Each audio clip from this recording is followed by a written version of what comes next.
Hello everyone, welcome to the Electronic Devices and Circuits 2 class. This is our first lecture, and in the first lecture we'll give you a brief overview of this course, what this course is about, and why you need to take this course, what you're going to learn, what are the objectives, and what are the course contents. Okay, so let's start. So what this course is about, right? This course is about electronic circuits. The electronics has brought huge revolution in the industry. The industry that we see today, all of the control and automation, those are achieved through the electronic circuits, right? And the revolution in the electronics basically started with the invention of the transistor, right? And the transistor that was first invented in 1947. It's a long time back. And the first transistor, as you can see here, was quite a bulky one. It's a little bit smaller than the size of your fist, right? And that transistor invented by Dr. William Shockley with two of his colleagues at Bell Labs. The transistor, the subsequent development of the transistor and related circuits, right, that brought so much change, right, in our industry and all the different equipment technology that we use today. Even probably William Shockley never imagined that. And Dr. Shockley was awarded with the Nobel Prize in 1956 for this very important invention. So that was the invention of transistor in 1947. And then you fast forward to 1959, Robert Noyce, another scientist at Fairchild, that is another semiconductor company in US. Robert Noyce, he developed this idea to evaporate metal layers on discrete circuits, thus making contact. And here's this invention, like making the metal contact using thermal evaporation of metals, that led to the development of integrated circuit technology, what we call today IC, right? IC chips. So that was the beginning of the IC chips, and that brought another tremendous revolution of electronic industry. And the first successful op-amp and also the microcontroller, that's for the digital circuit, was made in 1971, right? So let's move forward. So that was the beginning of the electronic circuits, right? And the integrated in electronic circuits that we know today. And see that this is the first integrated circuit that was built with 6 transistors, a digital logic gate, that was made in 1960.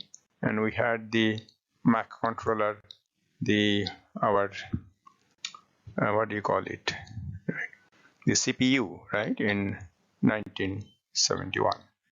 And also the first successful op-amp, the most popular one, that we widely used in different educational institutes and also in the industry, that is developed by Dave Fullagar at Fairchild. And here is a diagram, the internal circuitry of the op-amp.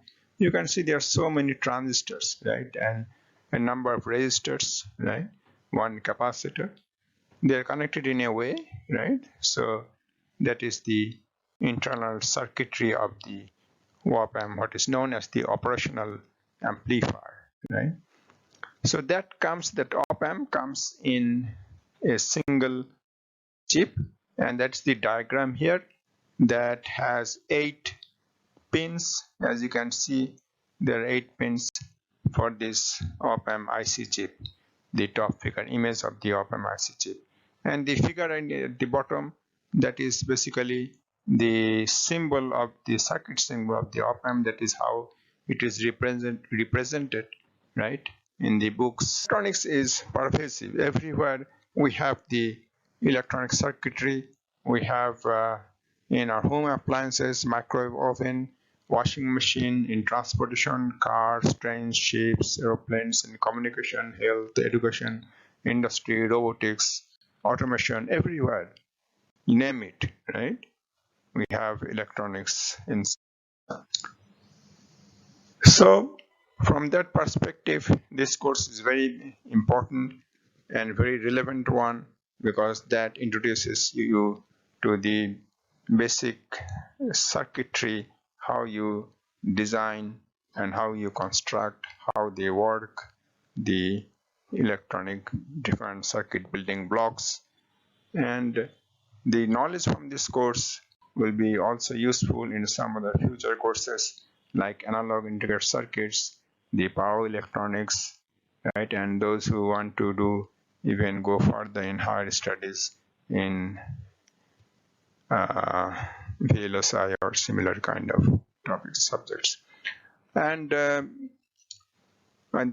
knowledge from this course is also applicable for many practical applications, instrumentation, control system, robotics in the industry, and also very useful in if you want to do some hardware projects, right? So what are the course objectives? Probably you have already some idea about this course, and you can guess what can be the objectives to provide you with a foundation in the analysis and design of most commonly used analog electronic circuit building blocks. And what are those? The commonly used circuit building blocks, right? Amplifier, adder, differential amplifiers, filters, oscillators. These are the different building blocks that are used to construct a complete electronic system, right? So to make one electronic circuit system, you need to connect the different building blocks. That was our learning outcomes that you are expected to achieve, and you should keep this in mind while you go through the courses, while you progress through our different lectures. Should keep that in mind and try to, right, your focus should be directed along this objective outcome, that we have to achieve those outcomes that you should keep in your mind, and accordingly you should prepare yourself. So now course content, what we have, right, what we are going to teach, what are the different topics. So it starts with the op-amp, because that's our fundamental or the basic device that we're going to use, right, to construct all sorts of circuits, right? So we first try to understand the features, the properties, the characteristics of the op-amp, the terminal characteristics, not its internal circuitry, but how it behaves as a whole, right, from outside, right?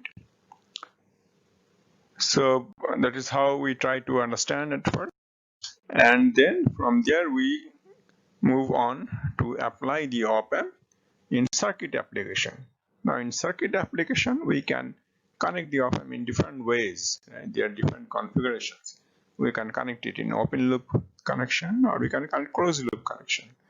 So how does it behave in open loop connection? This is how the circuit will look like when you connect it to open loop connection.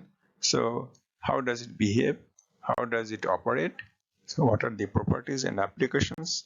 So that we, and then in closed loop connection, how does the op-amp, right, behave? right? What are the properties, right? What is the operation mechanism? So these are the circuit diagram in closed loop connection. And here there are two configurations. One is called the inverting amplifier, another is called the non-inverting amplifier. That is, we have two different configurations in closed loop connection. So we learned their properties and their operation mechanism and applications. Now the op-amp amplifier with multiple inputs, right?